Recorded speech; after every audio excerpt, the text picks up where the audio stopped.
Hi, this is Coach Shonnie Lavender, and I am glad to be here with you today talking about a subject that is maybe not near and dear to your heart, maybe is something you wish was a lot further from you at times, especially when it's happening, and that is when our children are whiny or clingy. You know, they're on us and grabbing our legs and holding onto us and climbing on us.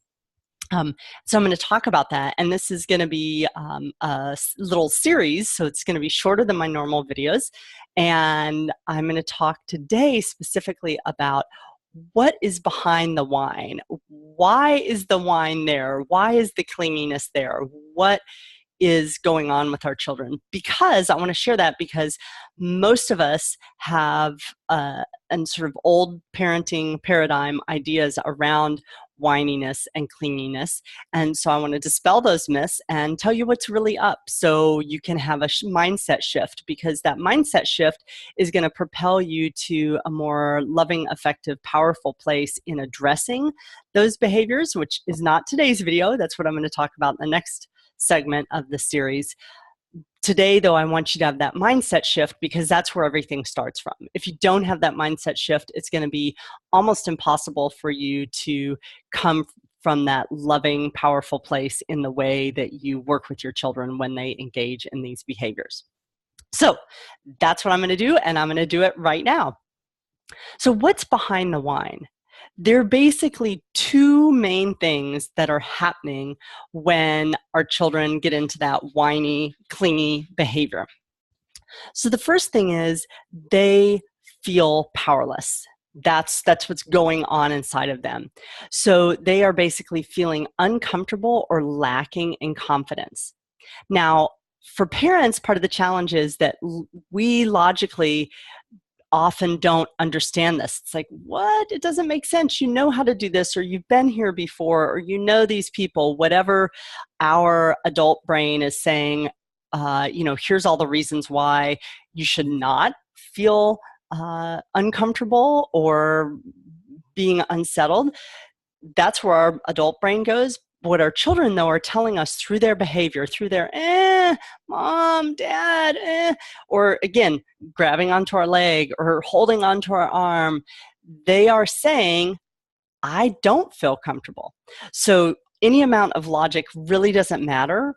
What we want to recognize is that our children are saying, I don't feel comfortable. I am feeling powerless in that sense. So again, even if we know they're capable of doing something or it shouldn't be a big deal, no, that's not where they're at. So that's the first reason why they engage in these whiny, clingy behaviors. The second reason it's closely related is they have a sense of unsettledness. So it might not be that they're not feeling confident or they're not feeling powerful. They may be feeling a general disconnection.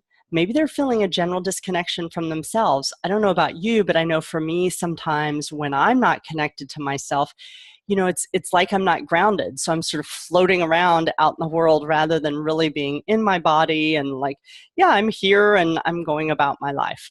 So they can sense that. And even at young ages, you might have a 2-year-old, you might have a 3-year-old, they can't cognitively say, oh, mother, I feel quite unsettled and I'm not in my body. They can't tell you that because they probably don't even cognitively understand it. Heck, I'm 46 and I don't even always understand it.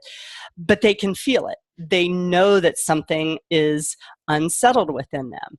And they might have it as a sense of disconnection. They might feel wobbly. They might just feel anxious or out of sorts. Whatever they're physically feeling or emotionally is going on for them, one of the ways that manifests is by that, I need you, mom. And I hope I'm not grating on your ears because I know we're like, So that's what they're saying. So kids basically, bottom line, their whininess or their clinginess is a signal to us, mom, dad, parent, caregiver, whomever, that they need some support. They need some reassurance. They need some care or attention or presence. Basically, they're saying, I need to get your attention. And think of it like a baby crying. A baby doesn't have any other words, right? So a baby uses what a baby has, which is crying.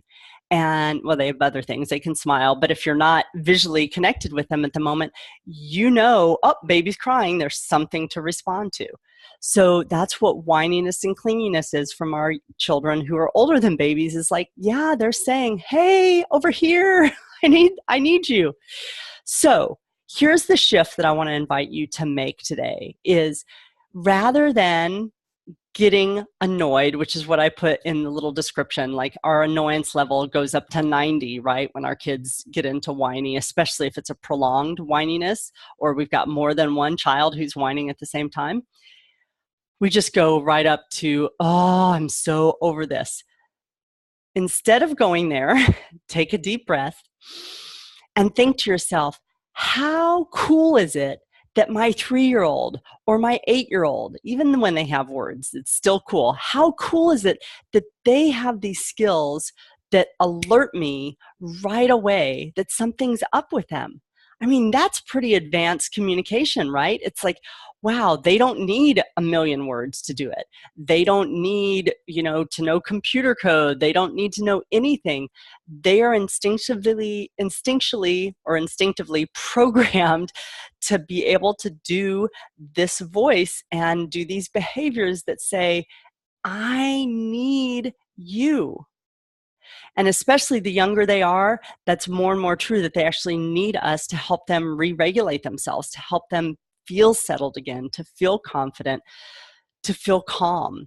So that's the shift that I invite you to make today. When you hear that from your child, or they're grabbing on your arm and pulling you down, instead of getting frustrated, my invitation to you is to take a deep breath and think, wow, that is so cool that they are such skilled communicators that right away they've got my full attention.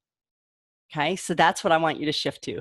So I'd love to hear how that goes for you and see how that helps you come from a different space. Because again, I'm going to talk in the next part of this video series about what you can do to be more peaceful and effectively approach these behaviors so that the whining, the clinginess, that those can actually happen less often.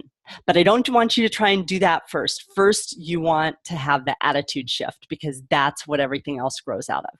So practice that. Let me know how it goes. Feel free to respond on this video here. For those of you that end up watching this on my YouTube channel, post your comments there and I will respond. And look for the next part of this video series so you can effectively work with the whininess and clinginess. I'm Coach Shonnie Lavender. Normally I'm here on Thursdays. I'm not going to be here this Thursday, so I'm here with you on a different day. So thanks for spending this time with me, and I invite you to try on these ideas and let me know how it goes. I'll check with you soon. Bye-bye.